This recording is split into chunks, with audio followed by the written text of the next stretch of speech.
Hello everyone. আমি international মাৰ্কেটৰ VIX বা ভলাটিলিটি ইনডেক্সত এটা বিৰাট ডাঙৰ ৰহস্যৰ গোন্ধ পাইছো আৰু এটো কোনো পজিটিভ নহয় এটা নেগেটিভ ৰহস্য আমি ইয়াত বিচাৰি পাইছো কিয়নো VIX 65 অলৰেডি ক্ৰছ কৰিছে 65.73 এতিয়া VIX চলি আছে আৰু যেটো বস্তু ইতিহাসত থাৰ্ড টাইমৰ কাৰণে এতিয়া হৈছে সেকেন্ড আৰু ফাৰ্স্ট সেকেন্ড তো আছিলে 2020 আৰু ফাৰ্স্ট আছিলে 2008ত লেমন ব্ৰাদাৰ ক্ৰাইছিছৰ সময়ত যেতিয়া এটা ফাইনান্সিয়েল ইনষ্টিটিউট বিলাকৰ বা বেংকৰ এটা ফাইনান্সিয়েল বহুত ডাঙৰ ক্ৰাইছিছ হৈছিলে তাৰপিছত 2020ত আৰু ইতিহাসত এতিয়া থাৰ্ড টাইমৰ কাৰণে VIX 65 ক্ৰছ কৰিছে আৰু সেইটো এটা বহুত ডাঙৰ ইন্টাৰনেশ্যনেল মাৰ্কেটত নেগেটিভ ইন্ডিকেশন হয় আৰু যেটোৰ ইম্পেক্ট আমাৰ ইণ্ডিয়ান মাৰ্কেটত পৰিব ইয়াৰ উপৰিও যেহেতু এটো ইতিহাসত থাৰ্ড টাইমৰ কাৰণে হৈছে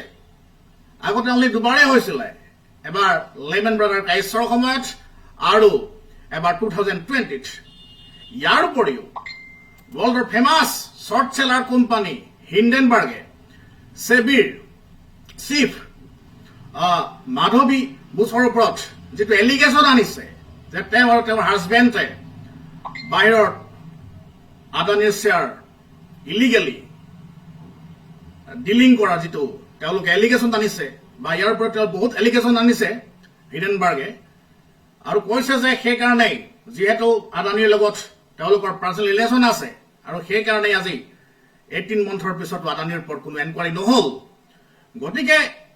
ইণ্ডিয়ান মাৰ্কেটত এটো এটা যথেষ্ট নেগেটিভ ইম্পেক্ট কৰিব পাৰে বুলি আমাৰ সম্ভাৱনা আছে ইয়াত চক একে সেবি চিফ মাধৱী পুৰী বোস এটো সেবি chairperson Madhavi Puri Bose and her husband on Sunday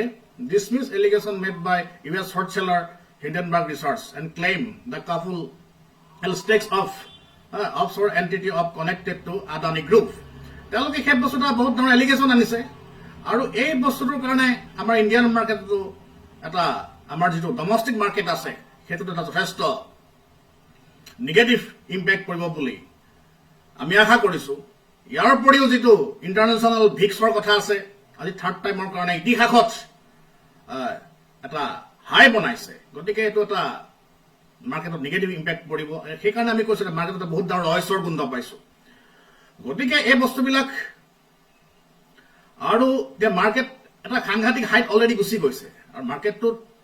তো খাৰা খাৰা আপোনাক গৈ নাথাকে কিন্তু আপ ডাউন কৰি গৈ থাকে গতিকে সেইবিলাকৰ কাৰণে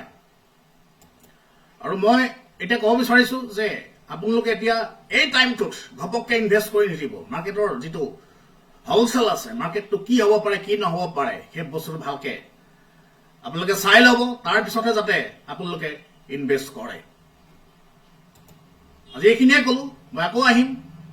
মাৰ্কেটৰ ওপৰত এনালাইসিছৰ বেলেগ মেথড এক্সপ্লেইন কৰিম thank you have a great day